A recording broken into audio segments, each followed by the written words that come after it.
welcome to the Nisei Veterans Memorial Center's Take Leadership Series. Today we are here with Kurt Matsumoto of Pulama Lanai, and we are so excited to have all of you with us as well.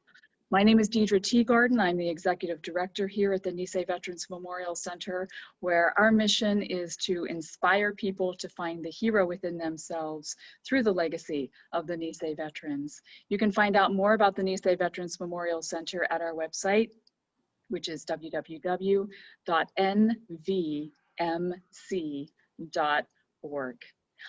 Again, we are thrilled to have all of you join us today. This Take Leadership series is one where we invite leaders from across the state to come on and talk story with us and let us know how they are facing this new normal in a post-pandemic world. Take, of course, is the word for bamboo in Japanese, known for its resilience and flexibility and strength during difficult times.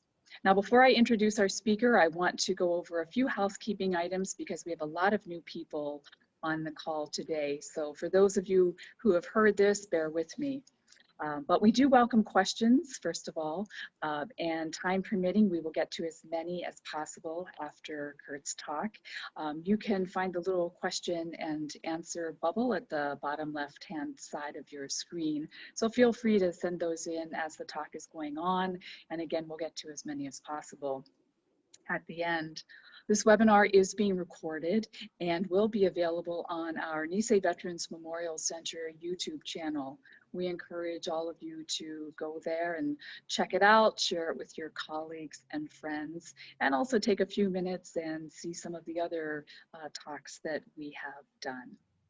You will all be receiving our weekly Wednesday email updates. These updates are just a way to stay in contact with you and let you know what other talks are coming up here at the center. You can unsubscribe at any time, but we do hope that you choose to stay connected because you are part of our Nisei Veterans Memorial Center Ohana. And of course, we wouldn't be able to do what we do, whether it's here at the Education Center and the exhibits that we host throughout the year, or our extensive archival collection that we have, and of course, these talks. We wouldn't be able to do them without the generous support of all of you and, of course, our corporate sponsors.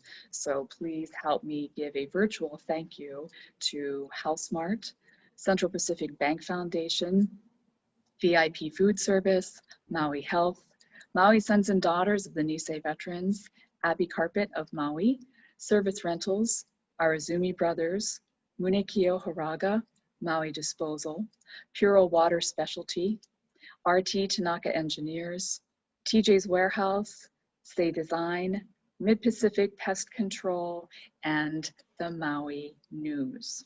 So a virtual mahalo. So at this time, it gives me great pleasure to introduce our speaker. For those of you who haven't heard Kurt Matsumoto before, you're in for a really nice treat. As COO, Chief Operating Officer, Kurt leads a diverse management team that works with the Lanai community to plan and implement sustainable commerce, energy, conservation, healthcare, housing, education, and hospitality initiatives. As the third generation of his family born and raised on Lanai, Kurt has a strong connection to the Lanai community and to ensuring that the sustainable development of the island maintains the integrity of local values and traditions. Prior to joining Pulama Lanai, Kurt was General Manager of Operations of Kui'ula Development Company, Hawaii, on the island of Kauai, where he oversaw planning and design through to the opening and operation of the private club. He also served as General Manager of the Maunalani Bay Hotel. Kurt opened the Manele Bay Hotel on Lanai, working with the community in the early 1990s, excuse me, on the development of the resort. Over the ensuing 10 years, Kurt went on to manage both the lodge at Koele and the Manele Bay Hotel as VP of Resort Operations. Earlier in his career, he spent 10 years with Hyatt Hotels in management roles in 6 cities with Rock Resorts in the British Virgin Islands. Kurt received his bachelor's degree in hotel management from Oregon State University. Previously, he served on the Hawaii Island Visitors Bureau, the West Hawaii Chamber of Commerce, the Kauai Visitors Bureau, Hawaii Lodging Association, and the Board of Historic Hawaii Foundation. He currently serves as a board member on the Trust for the Public Land and Hawaii Employers Council. So please help me give a warm Maui welcome to Mr. Kurt Matsumoto. How are you, sir? Great, Deidre. Thank you. Thank you for having me today and for inviting us to present some information about Pulama Lanai. Thank you. Thank you for being here. And how is everything over there with COVID, and how are you handling everything? Well, everybody at Lanai has been really good. As you know, Lanai still has no positive cases reported, so we're very fortunate and really grateful for that. We, of course, have been affected very heavily by the lack of travel, but we're really excited about the recent news and looking forward to Trans-Pacific travel reopening and the slow, steady recovery. Good. All right. Well, I know you have a great presentation for us today, so I am going to mute myself and let you take over. Great. Thank you.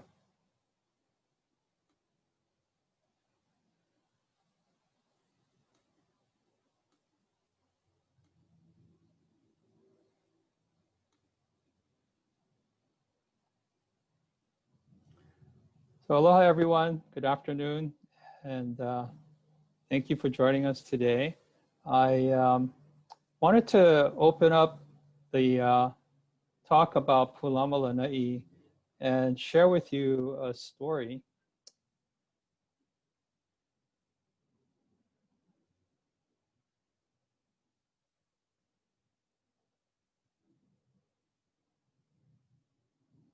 Excuse me one second.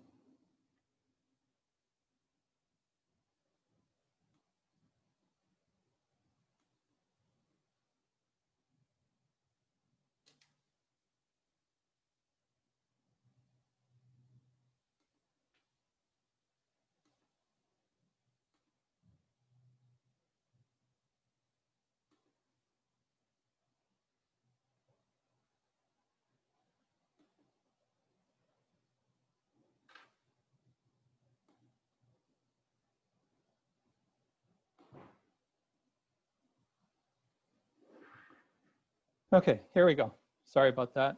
So I'd like to start off by sharing you the story of Ka'ulula'au.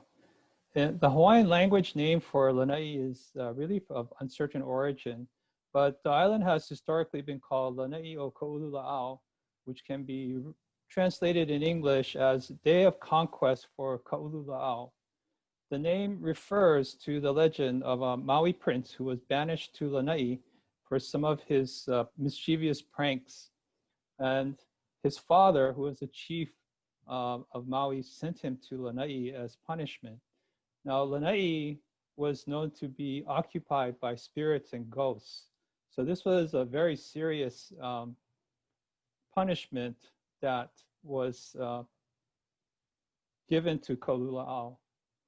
So going to Lanai, Ka'ulula'au, though, was not afraid. He used his ingenuity and was able to rid the island of all evil spirits, and he made it possible for people to live on Lanai. He later went on to become the chief of Lanai and eventually became chief of Maui. The story of Ka'ulula'au is in a way emblematic of the work that we're trying to accomplish on Lanai today. It takes all of our wit and ingenuity to address all of the challenges that we face on the way to achieving sustainability for Lanai. So what follows are some highlights of the efforts that we've been implementing to date, and a little glimpse about our way forward under COVID.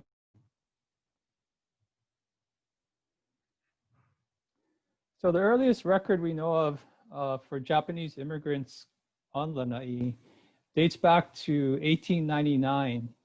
So from 1899 to 1901, the Maunalei Sugar Company was trying to be established on Lanai. They engaged 2 Japanese immigration companies to provide a workforce for the island. The Plantation Ledger reports that during the 3-year period of the plantation's operation, some 70 employees, mostly of Japanese origin, died and were buried on Lanai. This memorial that you see on the screen was built by employees of the plantation in 1932. The members of the Lanai Honganji mission erected these memorials. And every year, the members would go down to tend to the site. Life on Lanai at that time must have been very hard. The workers would have arrived on the scene following a few years of ranching, and the ranch management practices had decimated all of the foliage on the island. So they would have been seeing a very stark landscape.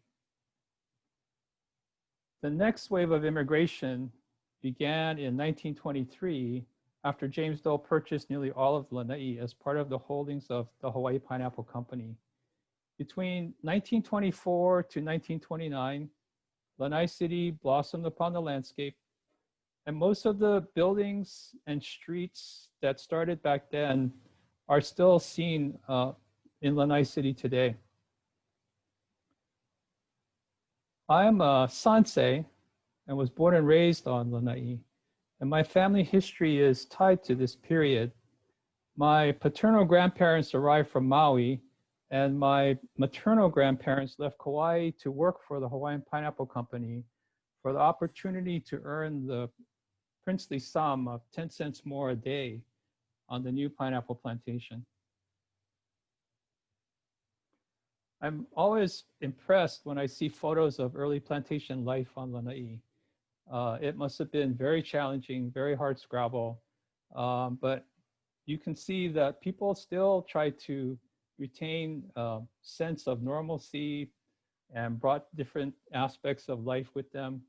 The courage that it must have taken to come from a foreign country, and then the resilience that it took to endure life there on the plantation. It just must have been incredible efforts.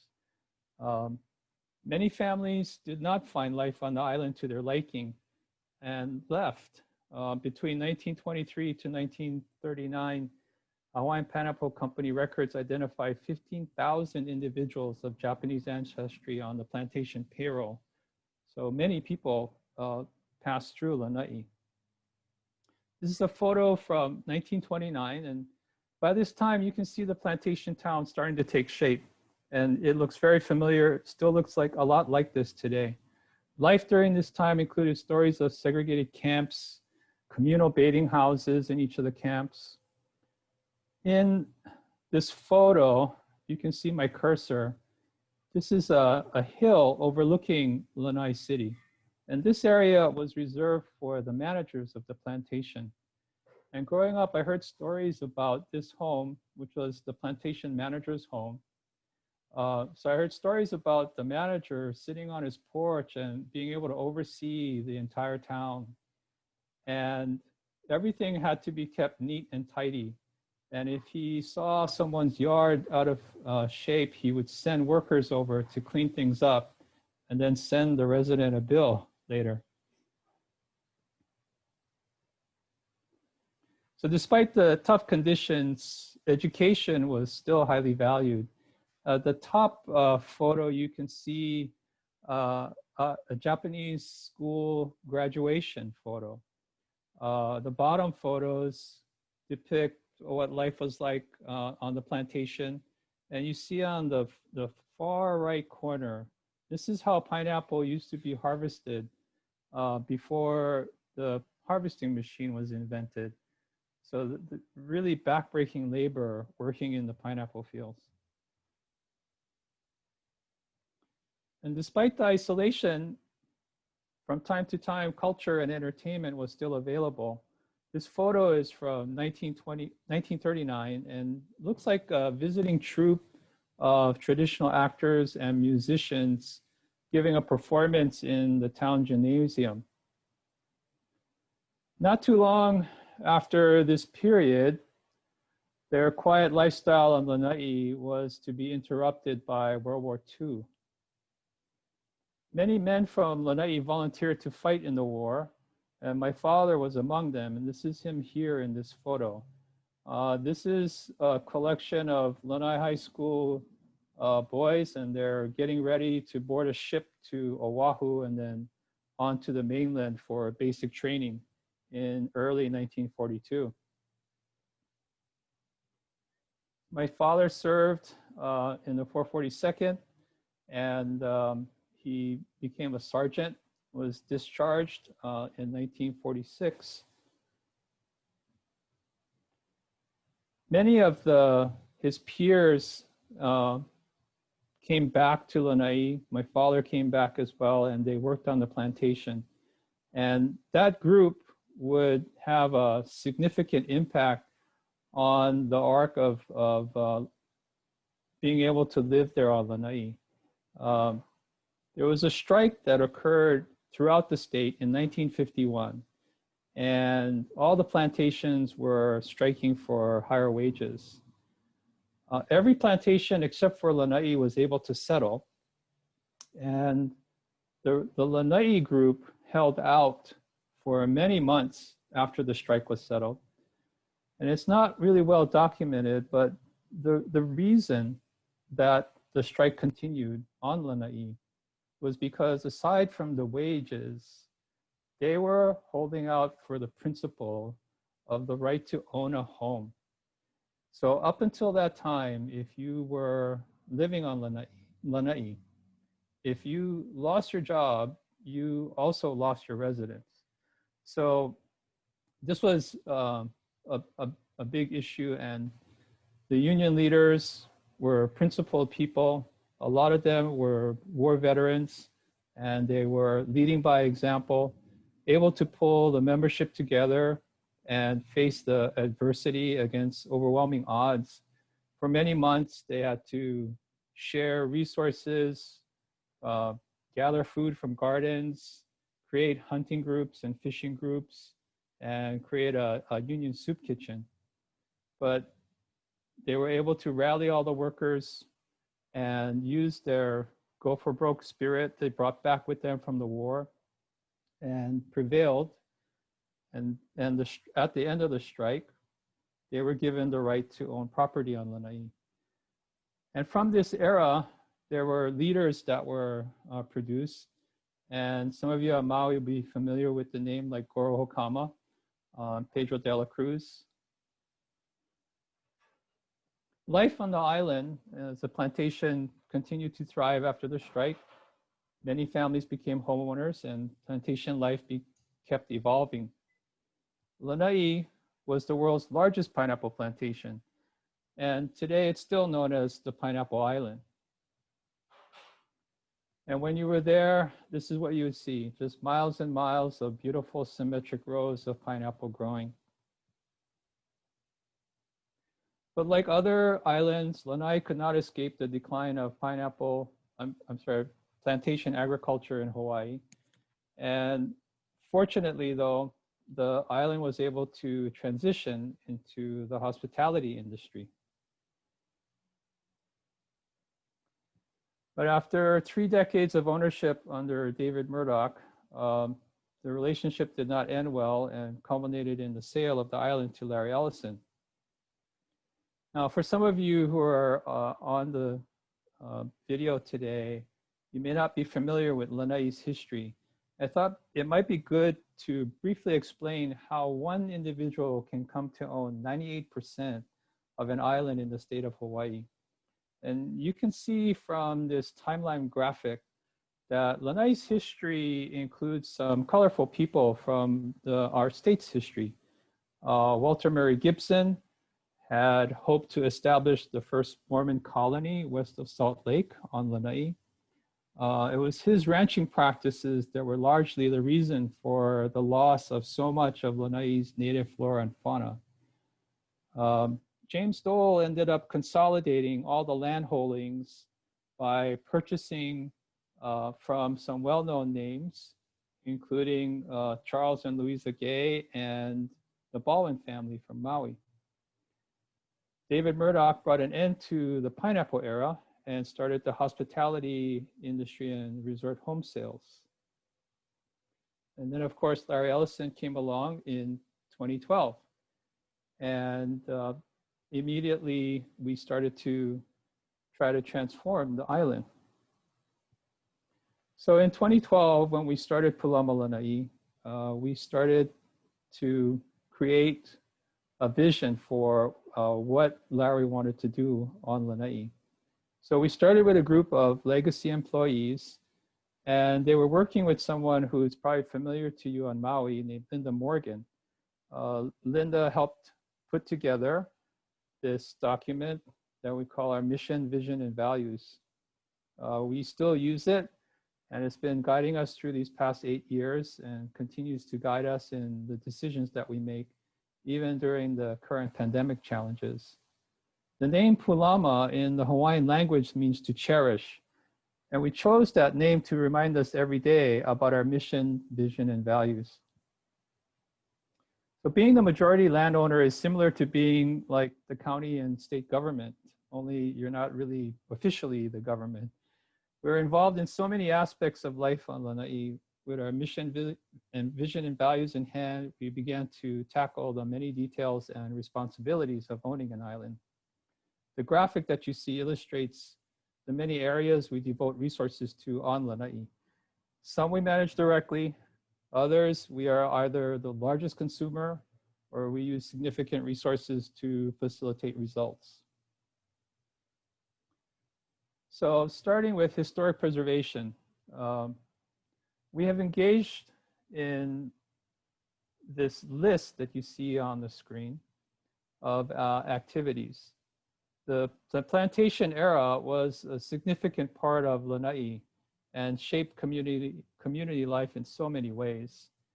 Today, only about 30% of the residents either have a direct connection to the plantation era or is related to someone who lived through that period.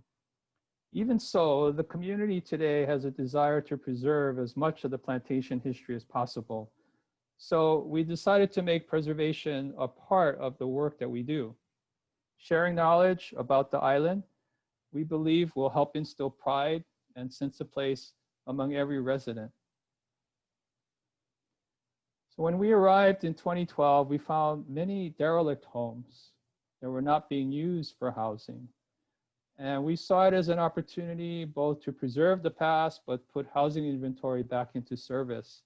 Now in this photo, you see this arrow here. This is one of the first photos I put up earlier in the presentation. These homes were some of the original homes on Lanai. And this is the main road called Lanai Avenue going through town.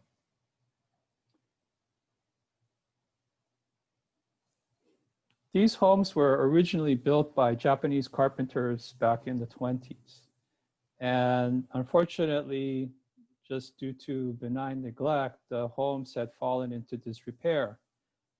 Now, we came along and assessed the condition of the homes and decided that we could renovate them and use them for housing. But unfortunately, due to some zoning issues, it took us nearly 4 years to receive the permit to do the work that needed to be done.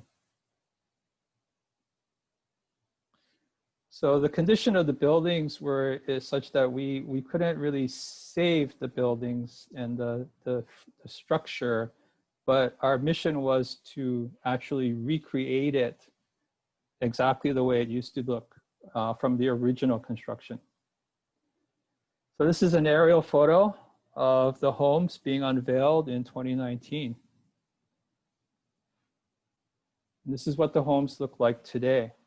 Historically, the same design with some modern improvements such as double wall insulation and aluminum roofs. Now the lady that you see in this photo holding the keys in front of her, her name is Mrs. Mitty Harris, and she's standing there with her daughters. And this was, she was a tenant of the home with her family, raising her family there for decades. So it really was a great day to be able to hand her the keys to the home and know that she will be able to live out her days on Lanai in the home that that held just so much meaning to her and her family.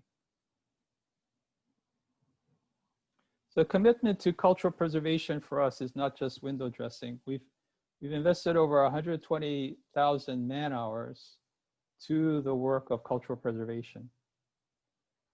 And this is what the functions are for this department on Lanai.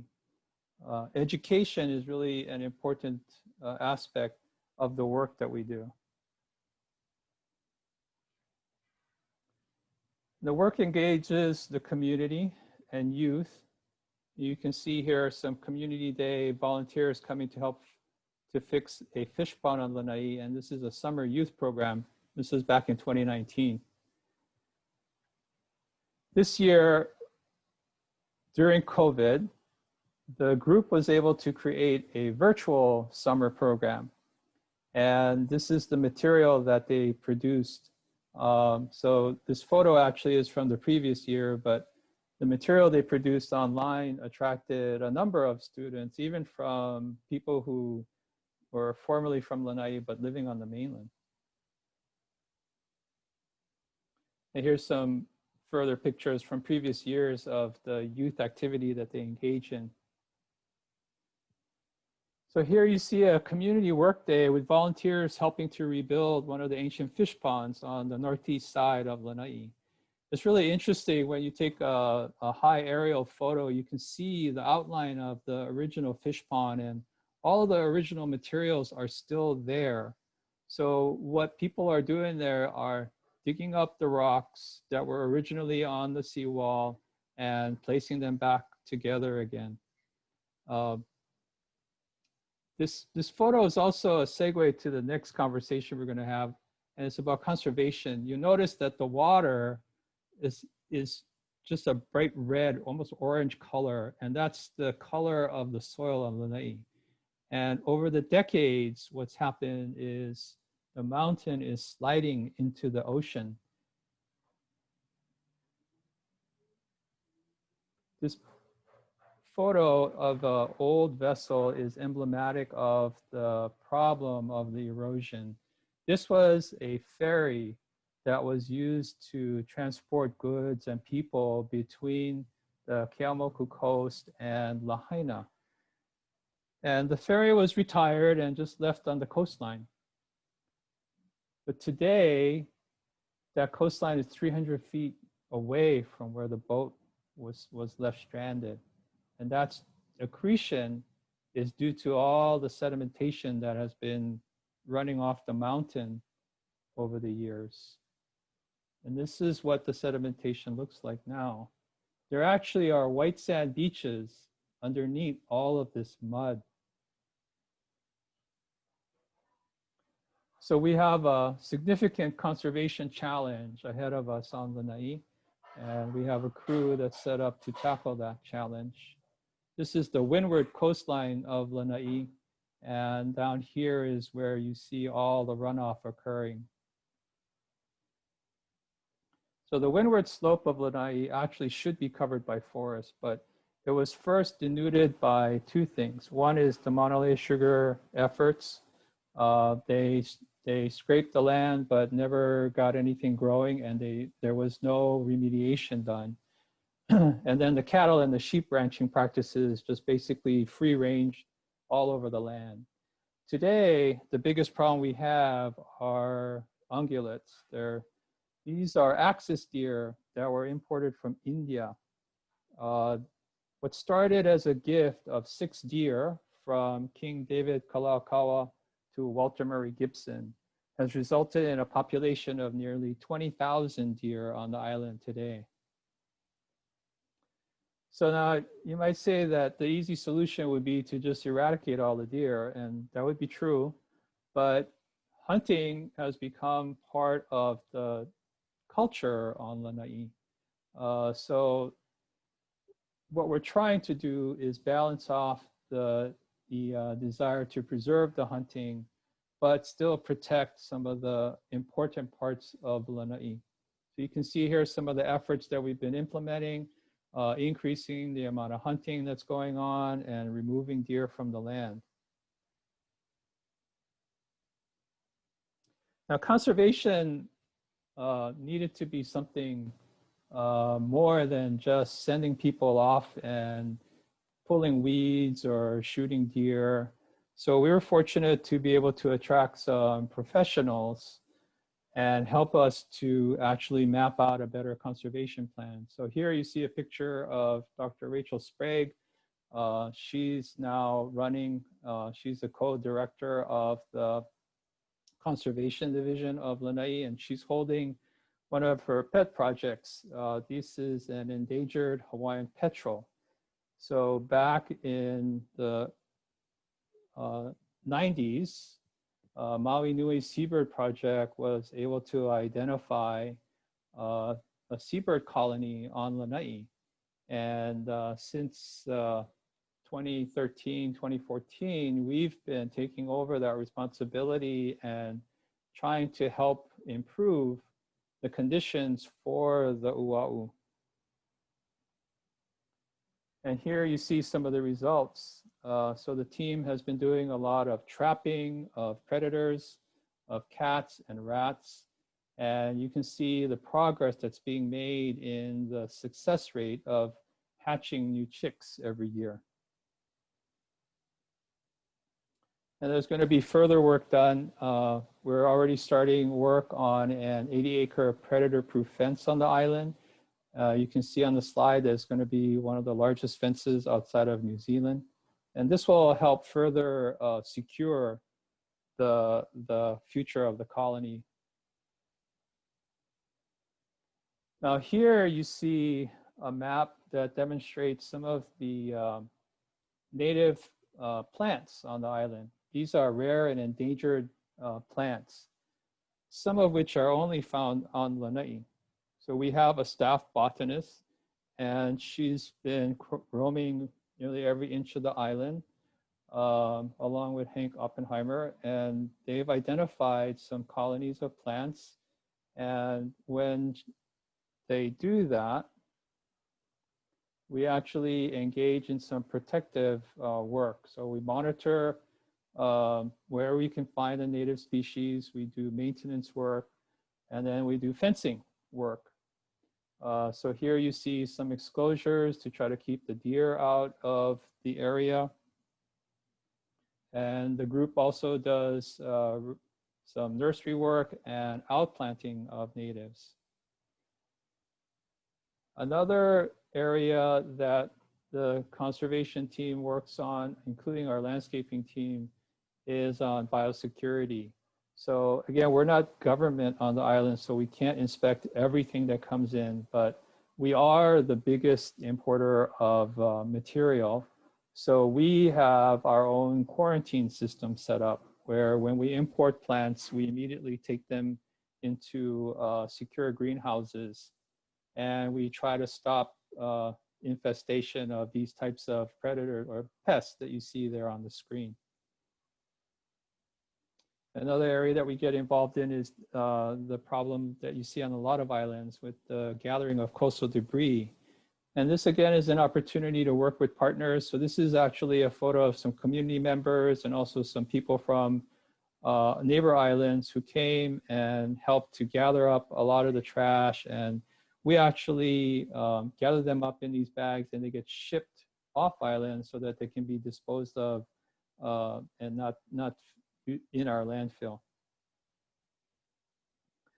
And we're engaging in a project with the National Fish and Wildlife Foundation and a few other partners. And this red line represents an area of about 20,000 acres. And that's roughly a quarter of the island. So we're intent on fencing off this area and eradicating the deer and the sheep, and try to give Mother Nature an opportunity to recover. And we've seen evidence of this working on other islands. On Maui Island, you have some fantastic examples, and we hope that this will become one of the projects that are additive to that type of work here in Hawaii.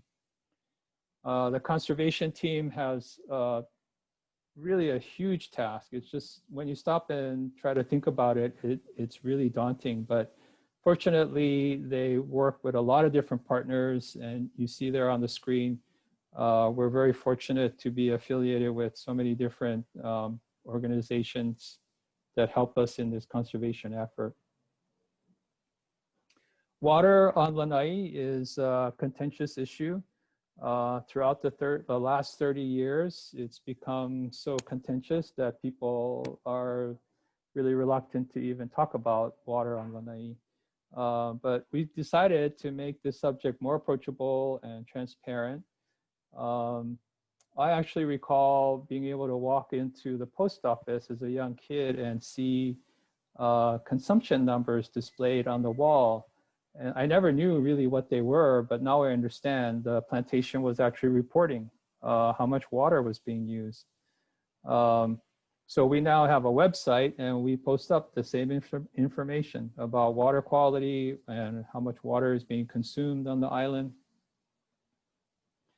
And this chart is really a graphic that shows you water consumption over the years. So going back into the early plantation days and on into where we are today. You'll notice that the peak of water consumption was actually in the 80s, and the plantation was doing drip irrigation work. They were consuming nearly 3 million gallons of water a day. And after the plantation closed, water consumption fell down to just under 1.9 million gallons a day. Now, also, when they were pumping 3 million gallons a day, the population was about 2,300 people. And the jobs were not all full-time jobs, it was seasonal work. Whereas today, we're consuming less water with a larger population and a lot more full-time work that ever existed during the plantation era. And then here you see an area where we began investing a significant amount of money into the water system, replacing pipes, repairing leaks, and closer to this period here, 2019, we invested in installing smart water meters. So we actually became the first community in Hawaii to be 100% smart meters. So going back to the early 20s, we talked about education being a priority for the early immigrants. And you can see here again a picture of a Japanese school graduation and the schoolhouse at Ko'eli. And so education needed to be a priority for us as well. So in this photo, you see a high school graduation on Lanai back in 2019. This group, along with others prior to them, had been participating in a scholarship program that we set up with Maui College, UH Maui College. And the program allows the students to take college courses while still in high school. And the dual credit program started off with just under 30% participation. And now it's up to well into the 60% level. And when we first arrived in 2012, the matriculation rate of seniors going to college was about 28%. And now the matriculation rate is up to 60+%. And I'm told that this year's class may actually have some students graduating with their associate's degree. So aside from the fact that they're getting additional education credits, this is also a big savings for families on Lanai. So even going to community college, it's a big expense for Lanai families because of the cost of housing.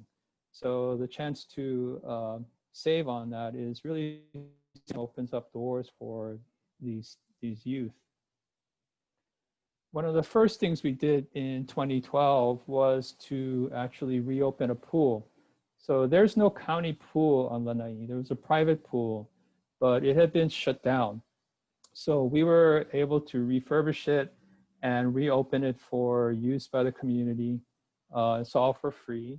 And we also built a multi-purpose sports field.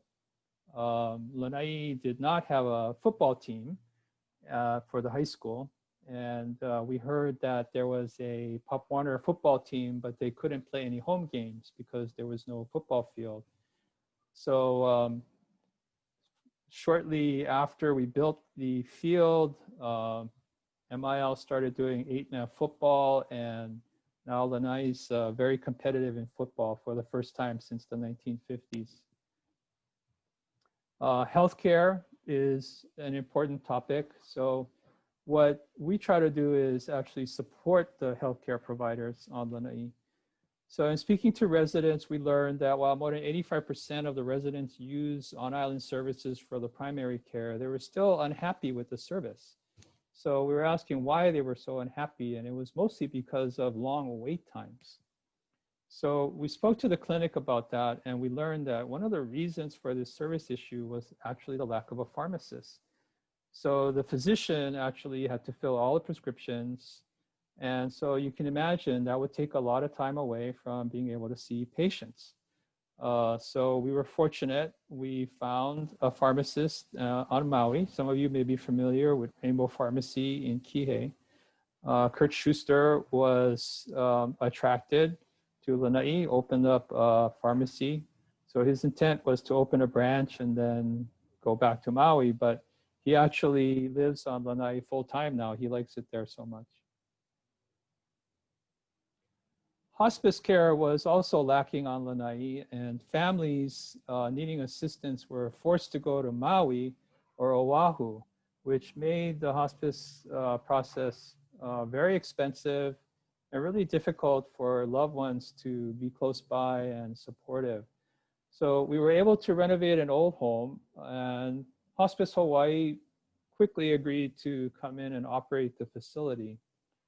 Since its inception in 2015, it's been able to help many families on Lanai.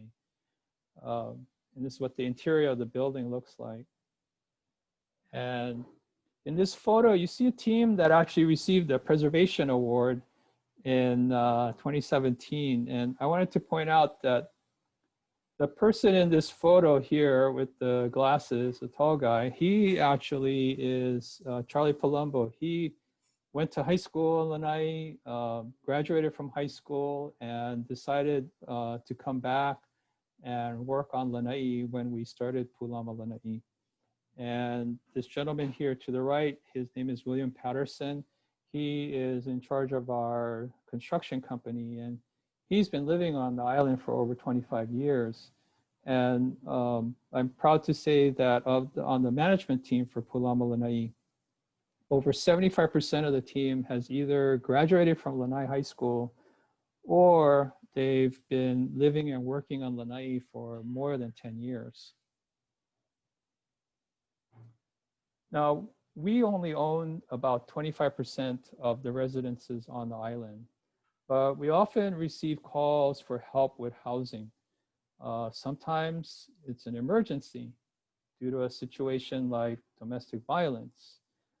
The calls were coming in often enough that we decided to reach out for help. And fortunately, again, on Maui, we found a resource, Women Helping Women, and they were quick to come and help us. And they now operate the Women and Children's Shelter on Lanai, and still do today.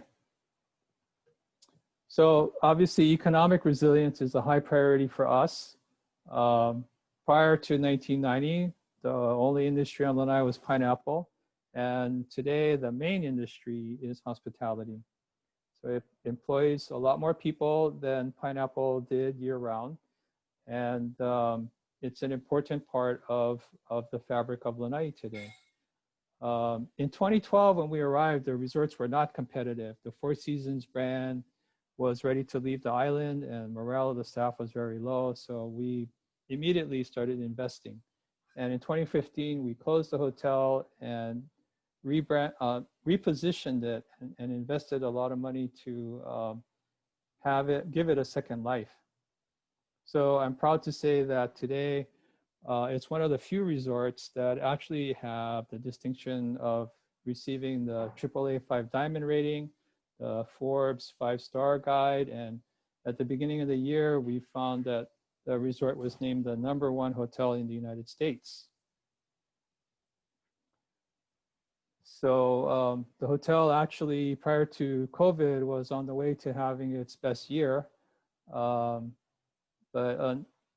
you know, we're sad about what happened, but you know, we're still proud of all the accomplishments that the team made. So in late 2019, we also launched the first wellness retreat in Hawaii.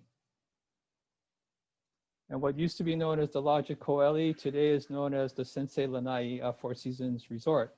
So this repurpose of the Lodge at Ko'eli took its resort that was not popular with mainland travelers because it wasn't close to the beach.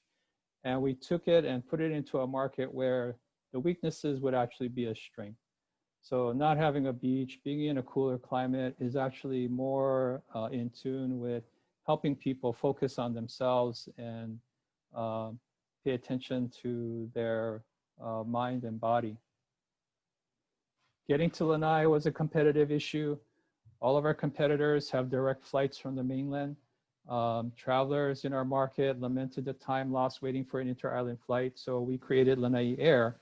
And this is a private air charter service for Four Seasons customers.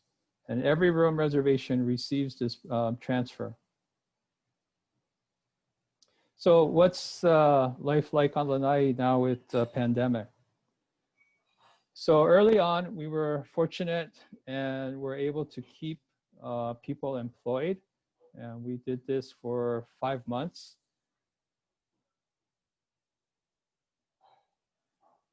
We were hoping in July that that was the beginning of the recovery. Unfortunately, in August, you know that inter-island travel was shut down, so we needed to close the resorts again. We were unsure about what was going to happen, so unfortunately, staff was put on furlough.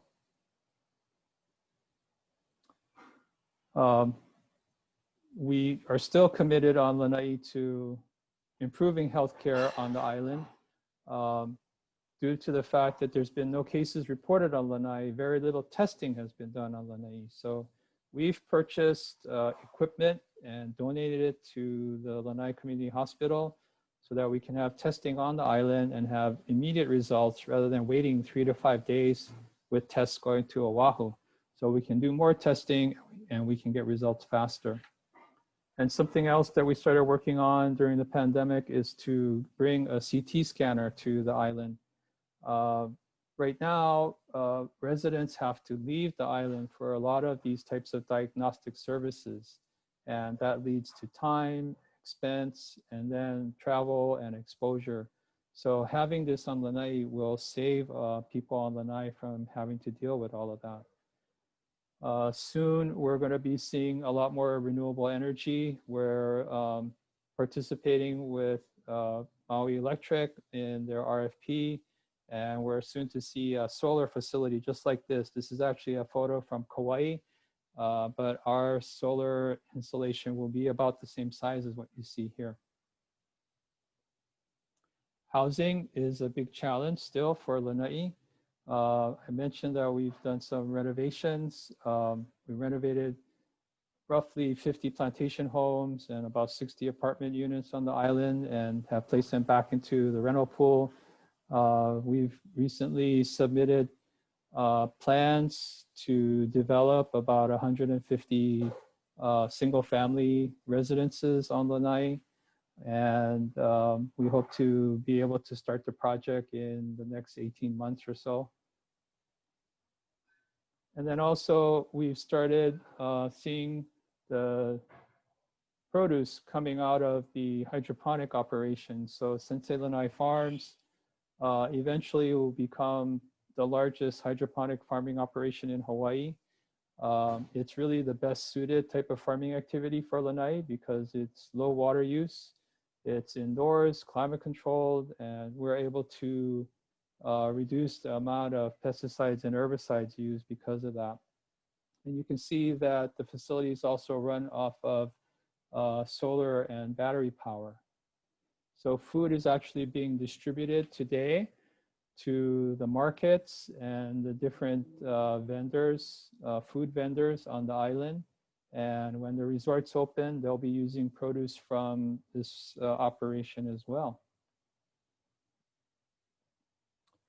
So like the story of Ka'ulula'au, we hope to be resilient and conquer the challenges of the pandemic and any other headwinds that come our way in order to achieve our goal of sustainability for Lanai.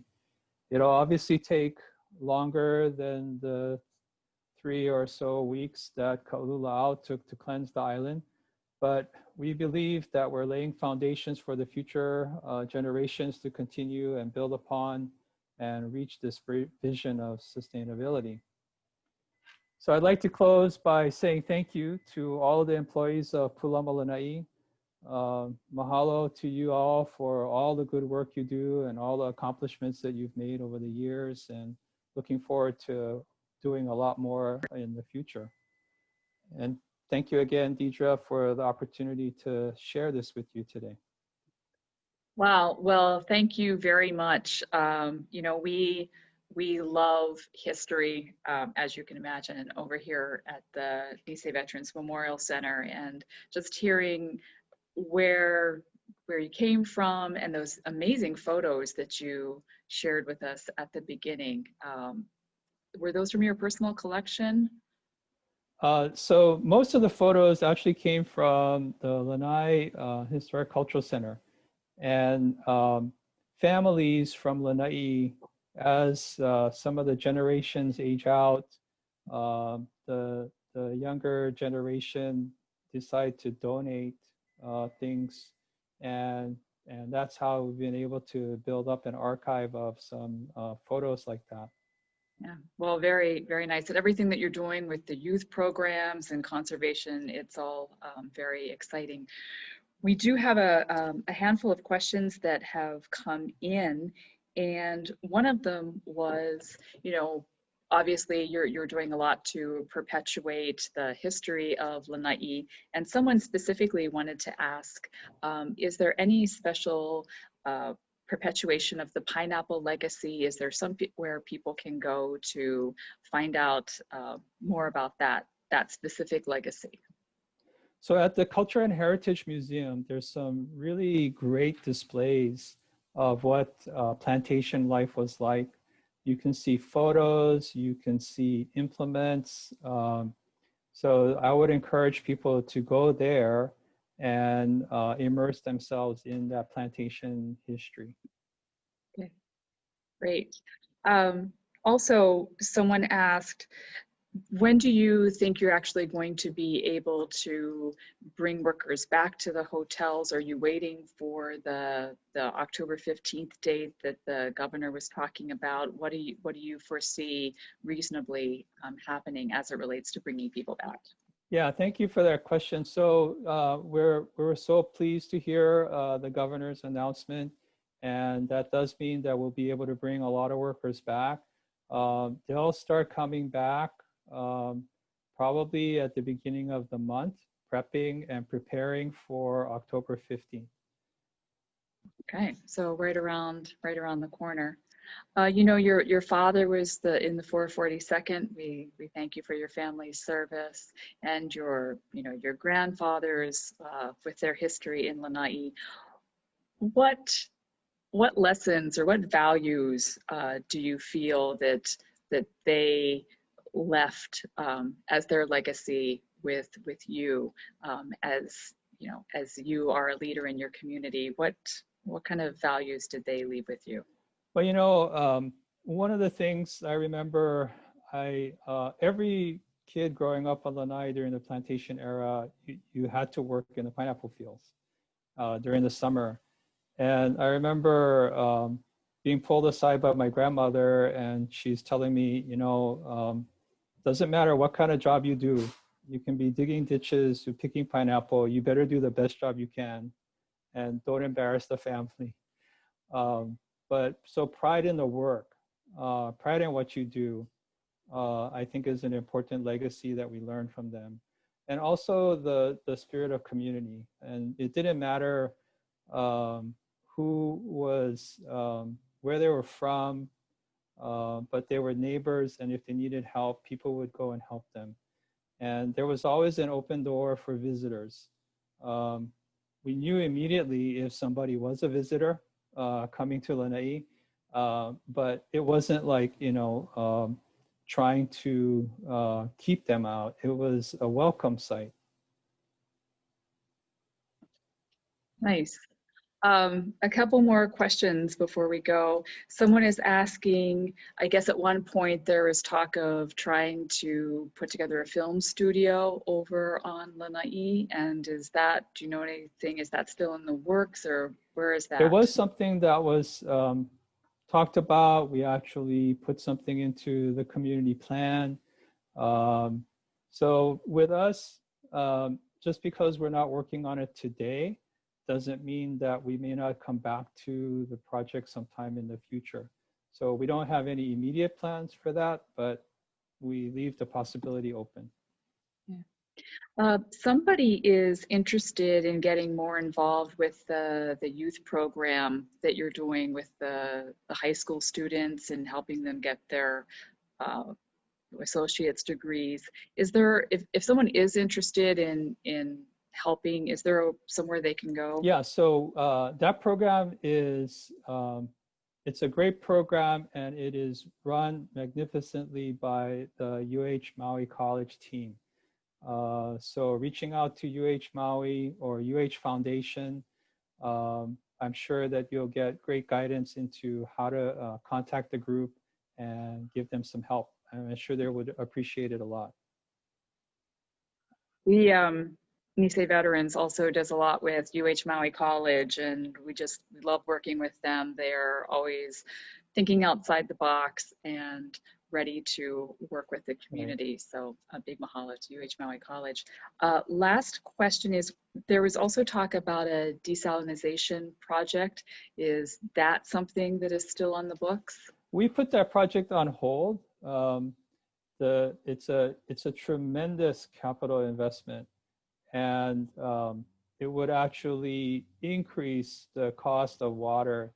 And if you look at if you recall the graphic that I showed you, we're actually saving water. We're actually saving billions of gallons of water a year with the implementation of the investments to stop the losses, install the smart meters. So better management has actually improved water use. And we're so far from any kind of a threat to the aquifer. So for the moment, we've put a hold on those plans. But again, we're not ever going to say we're never going to do it. It's a possibility. Okay. Thank you for answering those questions. We have a lot of other people just writing in saying, thank you for all you're doing on Lanai, and everyone's mahaloing you for all that Pulama Lanai is doing. I'm going to gently close this out, but I want to come back to you at the very end for some closing remarks, and maybe even ask you at the end there what you think your grandfathers would say about the Lanai today. So I'll come back to you in just a minute. For everybody else, we want to thank you so much for joining us today. We really appreciate your taking an hour out of your day to spend it with us and with our guest speaker today was Kurt Matsumoto of Pulama Lanai. For those of you who are interested, in October, we also have a very full schedule. Our speakers include Mark Fukunaga from Servco Pacific.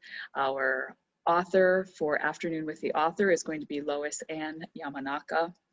We also have UH President David Lassner, the CEO of Hale Mahaolu, Grant Chun, and the head of Maui Electric and Hawaii Electric, Ms. Sharon Suzuki, will be speaking throughout the month, as well as a program in conjunction with the U.S.-Japan Council on women's leadership. So be sure to check out our Nisei Veterans Memorial Center website to get updates on when those will be happening, or just stay connected via our weekly Wednesday update email, which will be coming to all of you next Wednesday. So again, Kurt, I'd like to bring it back to you for some closing remarks. Well, thank you again for the opportunity to share the work that we're doing on Lanai. Again, we're all very proud of the work that the group there on Lanai does every day. There's well over 350 people, and you can see the results that they've accomplished are really fantastic. As far as what I hope or wish for from my grandparents, I hope they feel that I've honored them and their time on Lanai. And I hope that if they came back, they would be proud of some of the things that Pulama Lanai has been accomplishing. And especially when it came to preserving the island and doing the conservation work on Lanai. So the legacy that we can pass on to future generations. Thank you. Well, again, thank you so much for taking time out of your day to do this for us. We really appreciate it. And when COVID has subsided, we would love to come look at the archives over there on Lanai, and of course, open up our archives to you as well. So again, thank you very much. Thank you to all of you out there viewing. We wish you a fond aloha, be well, stay safe, and we'll see you next time. Ahui ho. Bye.